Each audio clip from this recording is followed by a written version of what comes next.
Good morning, good afternoon, good evening. Hey family, whatever the side of the diaspora you on, I gotta come to y'all with some real shit. Hold on 1 second. That was a phone ringing. Anyway, I want to welcome you, whatever side of the world that you on, and I just want to share a little something with y'all. Okay. Um, my mama told me never ever ever talk to a stranger or maybe to say hi and keep going. She told me definitely don't get in a car with nobody I don't know. So when I was about 12 years old or 13 years old, I decided to break that rule, and I got into a car with a man. He asked me what I was doing. I was on my way to school, and I told him. He said, "You want to ride?" And I said, "Yeah." And I knew the way he was looking at me that, eh, hmm, but I just didn't know how much. So I didn't feel like walking to school. And I believe I had spent my money up, or something, and I had to walk. And so this school is about 2 miles away. So what happened was I got in the car with the dude, yada yada yada, and he asking me all types of questions. What you like to do, what you do. Oh, you show looking good, And then so this guy must have been in his 50s, 40s, or 50s or something. As a kid, he looked really old. So, and I was just, making small talk until he said something like, say, you let somebody play in your pussy? And when he said that shit, I was like, oh, hell no. Okay? So, with that being said, I already knew I'm about to get the fuck up out of here. So, he must have sensed that I was going to do that. So, he locked the door from his side. Dude, lock. Wow. Somehow, this was an older car. I unlocked it, boom, and when we turned the corner, I slung the door open, and I didn't fall out. I kind of like jumped out, and I fell a little bit, but not all the way down. And I began to break ass. Hog camp, just run. I left the door open. So the dude got out the car. Then he started. He came around and he closed the door, and then he decided to go through the alley and chase me. Okay, and I got away. So he got in his car. So he started driving his car through the alley. And I'm like, oh shit. So I ran across the street and I ran through the second alley. But when I looked back, he saw me and he was finna turn the corner again. And I was like, oh shit, this is a problem. So now I know that I am in danger. And this fucking freak is in hot pursuit of me because I jumped out his car.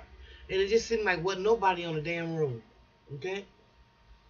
So I began to run and I hid on the side of some bushes. And then I saw him coming down the road. I saw him. I was like, oh shit. And he was creeping. He was creeping. He was looking for me. But he didn't see me because I was bent down.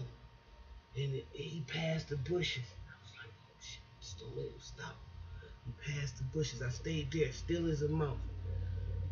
When he got down halfway, maybe down the block, he turned right. So I kept going straight again. And I hauled ass. Hauled ass. So now I know that I've left him. At least I'm going east and I got him going west. Okay? I go and run and run. And then I ran into a store. I'll never forget. I ran into a store. So when I came in the store, I was all crazy, and I was very difficult, and I was scared and shit. And I told the man that was behind the store, he said, "What's wrong with you?" And I said, "There's a man chasing me. There's somebody chasing me." And I just ran. He said, "Who's chasing you?" I said, "I don't know." He just, and so I made up a lie. I said, he's in the, I don't know who he is. I didn't say I had got in the car with the man. I didn't say that.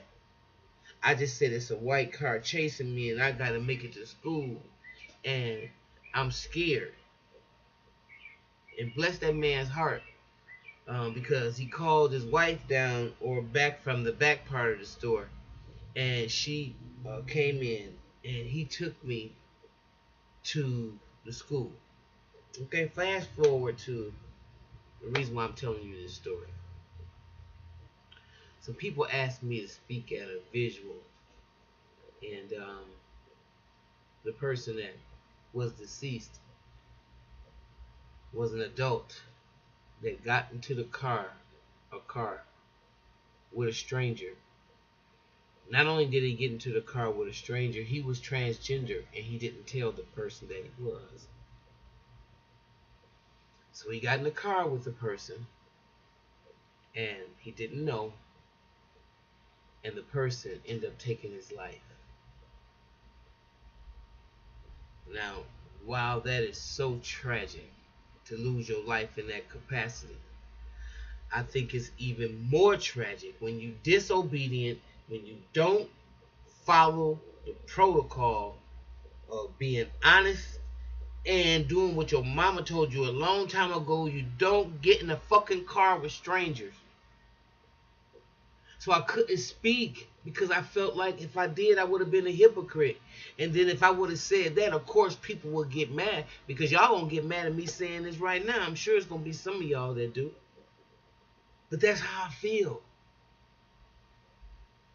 And if it had been me, had I not have made it that day and that man had to kill me, my mom would have just had to find out that I got into a fucking car with a fucking stranger.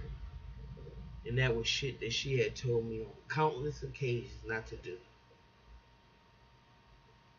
So I couldn't do it. And all I could say is rest in peace. Rest in peace, brother.